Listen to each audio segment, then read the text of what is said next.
Hi movie lovers, Ambajipeta marriage band cinema మీద నా opinion ఏంటో మీతో షేర్ చేసుకుంటాను. ముందుగా సినిమా చూసిన తర్వాత నా ఫస్ట్ ఫీలింగ్ ఏంటంటే Saranya and Suhas solid acting performance. ఈ అంబాజీపేట మ్యారేజ్ బ్యాండ్ సినిమాకి వీళ్ళిద్దరూ మాత్రం మెయిన్ సోల్ అని చెప్పాలి. ట్విన్స్ లాగా పుట్టిన ఈ అక్క తమ్ముళ్ళు ఊర్లో వాళ్ళకి జరిగిన అవమానాన్ని ఎలా ఎదుర్కొన్నారు అనేది ఈ సినిమాలో మెయిన్ స్టోరీ. ఏదో ఒకరు హీరో ఇంకొకరు సపోర్టింగ్ క్యారెక్టర్ అని కాకుండా ఇద్దరికి కథలో ఈక్వల్ ఇంపార్టెన్స్ ఇచ్చారు రైటర్ అండ్ డైరెక్టర్ దుష్యంత్. అలాగే సుహాస్ అండ్ శరణ్య గారు వీళ్ళిద్దరి పర్ఫార్మెన్స్ కూడా సినిమాని ఎమోషనల్ లెవెల్లో గట్టిగా హిట్ అయ్యేలా చేసింది. కాకపోతే ఇక్కడ ఒక ప్రాబ్లం ఏంటంటే కొన్నిసార్లు ఇంటెన్సిటీ అనేది ఇంటెన్షన్తో మ్యాచ్ అవ్వలేదు. అంటే బేసిక్గా నాకైతే ఇలాంటి సినిమా తెలుగులో వచ్చినందుకు చూసినందుకు హ్యాపీగానే అనిపించింది.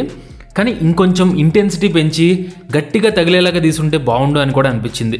ఇలా ఎందుకంటున్నానంటే ఒక సోషల్ ఇష్యూని సబ్జెక్ట్ లాగా తీసుకుని రైటింగ్లో దాన్ని అడ్రస్ చేయడం, మోస్ట్లీ కమర్షియల్ కాంప్రమైజ్లు ఏమీ లేకుండా చూపించడం అంబాజీపేట మ్యారేజ్ బ్యాండ్లోని మెయిన్ స్ట్రెంగ్త్ అని చెప్పాలి. అన్నిటికీ మించి హీరోతో పాటు సపోర్టింగ్ క్యారెక్టర్లకి కూడా బలమైన సీన్స్ని రాసుకోవడం కానీ, యాక్టర్ల యొక్క పర్ఫార్మెన్స్ కానీ ఇవన్నీ నాకు బాగా నచ్చాయి. కాకపోతే ఇక్కడ గమనించాల్సింది ఏంటంటే ఈ సినిమాలో ఇంటెన్షన్ గొప్పగా ఉన్నా కానీ అక్కడక్కడ స్క్రీన్ ప్లేలో ఇంటెన్సిటీ అనేది సరిపోలేదు. అలాగని సబ్జెక్ట్ని ఏదో సింపుల్గా తేల్చేశారు అని చెప్పట్లేదు. సినిమాలో నిజంగా ఒక 2-3 సీన్లు ఉంటాయి, మనకి గట్టిగా తగులుతాయి, హార్డ్ హిట్టింగ్ ఎక్స్పీరియన్స్ని కూడా ఇస్తాయి.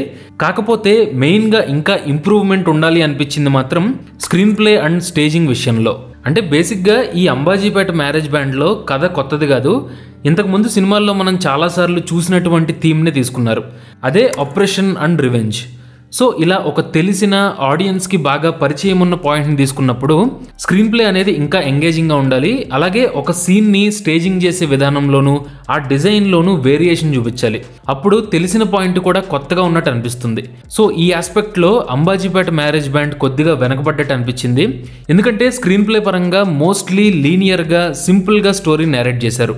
సో దీనివల్ల సినిమాని చూసేటప్పుడు ఆ సర్ప్రైజింగ్ ఫ్యాక్టర్ కానీ యాంటిసిపేషన్ కానీ ఎక్కువగా ఉండవు. సో చాలా చోట్ల నెక్స్ట్ ఏం జరగబోతుందో గెస్ చేయొచ్చు. అలాగే రైటింగ్ పరంగా చూసుకున్నప్పుడు సబ్జెక్ట్ని చాలా వరకు సిన్సియర్గానే డీల్ చేశారు. కానీ కొన్ని క్యారెక్టర్లలో డెప్త్ కానీ మల్టీ డైమెన్షనాలిటీ కానీ కనిపించదు. ముఖ్యంగా విలన్ క్యారెక్టర్ని ఆల్మోస్ట్ సింగిల్ నోట్లోనే తీసుకున్నారు.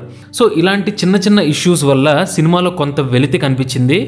సో దాన్ని పక్కన పెడితే ఓవరాల్గా ఈ అంబాజీపేట మ్యారేజ్ బ్యాండ్ మంచి ఇంటెన్షన్తో బలమైన కథ అని చెప్పే సినిమా.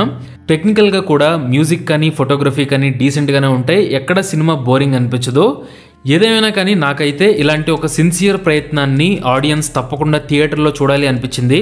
అంబాజీపేట మ్యారేజ్ బ్యాండ్ సేఫ్గా రొటీన్గా తీసిన సినిమా అయితే కాదు, ఖచ్చితంగా కొన్ని సీన్లు అయితే ఎమోషనల్గా మిమ్మల్ని కదిలిస్తాయి.